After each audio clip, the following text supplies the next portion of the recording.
आज से 2 दिवसीय राजस्थान दौरे पर हैं केंद्रीय गृह मंत्री अमित शाह और जयपुर में मिशन 25 को लेकर अहम बैठक हुई। होटल ललित में 5 लोकसभा सीटों की संयुक्त बैठक हुई, जिनमें चूरू, झुंझुनू, दौसा, करौली, धौलपुर और नागौर की सीट शामिल है। और शाह ने मौजूदा सियासी परिस्थितियों का फीडबैक भी लिया। मुख्यमंत्री भजनलाल शर्मा, प्रदेशाध्यक्ष सीपी जोशी, चुनाव प्रभारी विनय सहस्त्रबुद्धे, विजया राहटकर, डिप्टी सीएम दिया कुमारी और प्रेमचंद बैरवा इस बैठक में मौजूद रहे। तमाम मंत्री और विधायक भी इस बैठक में शामिल रहे। और ज्यादा जानकारी के साथ वरिष्ठ सहयोगी अधिराज सिंह नरुका हमारे साथ जुड़ रहे हैं। सीधा उनका रुख करते हैं। अधिराज, अहम बैठक हुई है, क्या कुछ अपडेट है इस पूरी बैठक को लेकर, आपसे जानना चाहेंगे।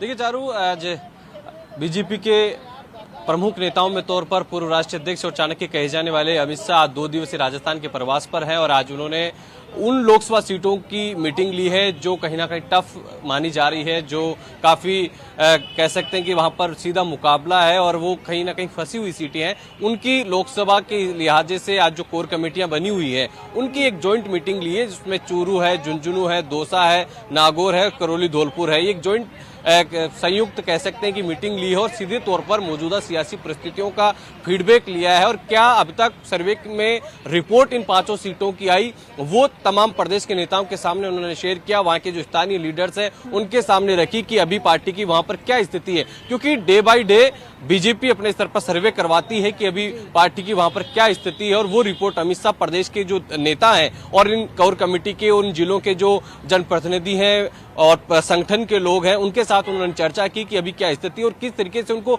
दुरुस्त किया जाए, जो लीकेज पॉइंट है उनको दुरुस्त किया जाए। क्या कार्यकर्ताओं में चर्चा है, क्या लोगों में चर्चा है कि पार्टी एकजुट है या नहीं है, गुटों में बटी या नहीं बटी है, उसको किस तरीके से दुरुस्त किया जाए। वो सीधे तौर पर उन तमाम नेताओं को निर्देश दिए हैं अमित शाह ने और एकजुटता से चुनाव लड़ने का उनको सीधे तौर पर उन तमाम नेताओं को कहा कि किस तरीके से चुनाव लड़ा जाए और कैसे जो कमियां सामने आ रही है उनको दुरुस्त किया जाए, उनको लेकर चर्चा की है। इस दौरान मुख्यमंत्री भजनलाल शर्मा, दोनों डिप्टी सीएम, विजया राहटकर जो सह प्रभारी हैं, चुनाव प्रभारी है विनय सहस्त्रबुद्धे से तमाम पार्टी के जो प्रमुख नेता हैं वो मौजूद रहे। 5 लोकसभा सीटों में जो बीजेपी के जनप्रतिनिधि हैं और हारे हुए प्रत्याशी हैं, पदाधिकारी हैं, वो मौजूद रहे। उसके बाद में अमित शाह यहां से सीधे सीकर के लिए रवाना हो चुके हैं। सीकर में उनका रोड शो होगा। रोड शो के बाद में वापस होटल ललित जब वो लौटेंगे तो फिर से बैठकों का दौर शुरू होगा और सबसे पहले तमाम जो सामाजिक संगठन है उनके प्रतिनिधियों के साथ जो अमित शाह है वो संवाद करेंगे और उनसे अपील करेंगे कि राजस्थान में मिशन 25 में वो मदद करें, क्योंकि पिछले 10 सालों में जो मोदी सरकार की उपलब्धियां रही है अलग अलग वर्गों की,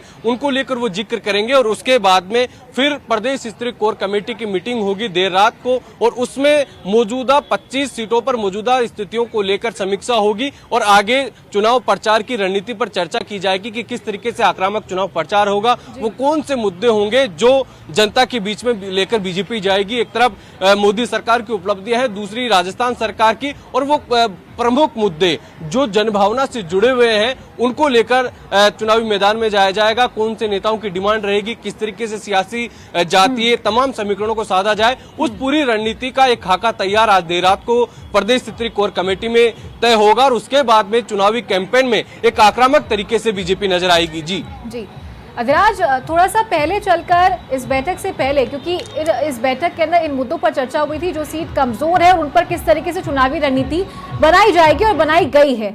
लेकिन अगर वजह की बात करें तो क्या कुछ वो वजह है कि इन सीटों पर इस बार थोड़ा असमंजस की स्थिति है और भाजपा कहीं ना कहीं टक्कर में इस बार नजर आ रही है सामने वाले पार्टी के साथ में?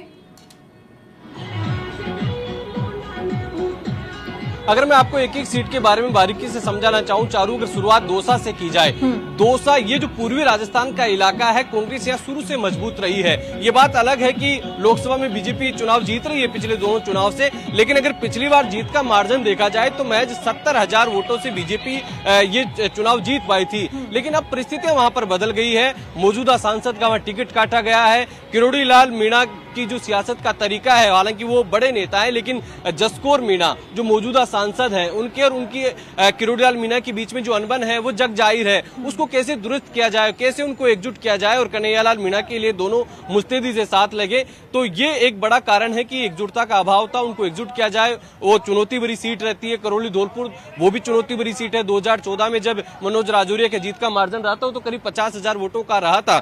उसके बाद में पिछली बार भी ज्यादा जीत का मार्जिन नहीं रहा। वहां कैसे एकजुट किया जाए, वो उसको लेकर भी चर्चा की गई। बात चूरू की जाए, चूरू में सियासी समीकरण बदल गए। अब तक जो राहुल कसवा लीड कर रहे थे पार्टी को, अब वहां पर देवेंद्र झाझड़िया पे दांव खेला। देवेंद्र झाझड़िया एक कहीं ना कहीं पॉलिटिकली बैकग्राउंड उनका नहीं है राजेंद्र राठौड़ के, और जिस तरीके से वहां कहीं कह सकते हैं तलवारें खींची है, और क्योंकि कसवा लंबे समय तक बीजेपी में रहे और अब वहां जाते हैं तो निश्चित तौर पर पार्टी को नुकसान होगा।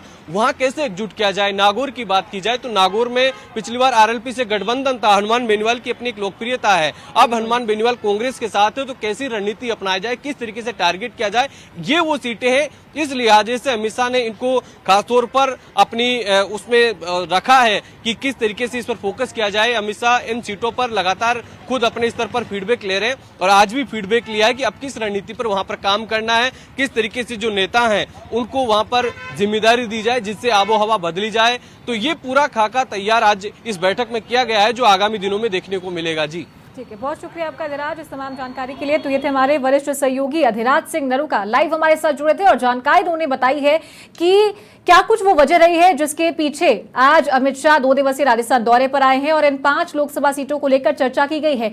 कहां पर जो प्रत्याशी है वो कमजोर नजर आ रहे हैं, किनके बीच में गुटबाजी है और किसके चलते इस बार कड़े मुकाबले की टक्कर इन सीटों पर हो सकती है। हालांकि पिछले 2 बार से भाजपा यहां 25 की 25 सीटें जीतती आई है और अमित शाह अपने बलबूते पर सर्वे करवाते हैं और जनता से भी फीडबैक लेते हैं, कार्यकर्ताओं से भी फीडबैक लेते हैं और उसके बाद आगे उन तमाम जो मुद्दे रहते हैं, तमाम जो खामियां रहती है, उन पर काम करते हैं।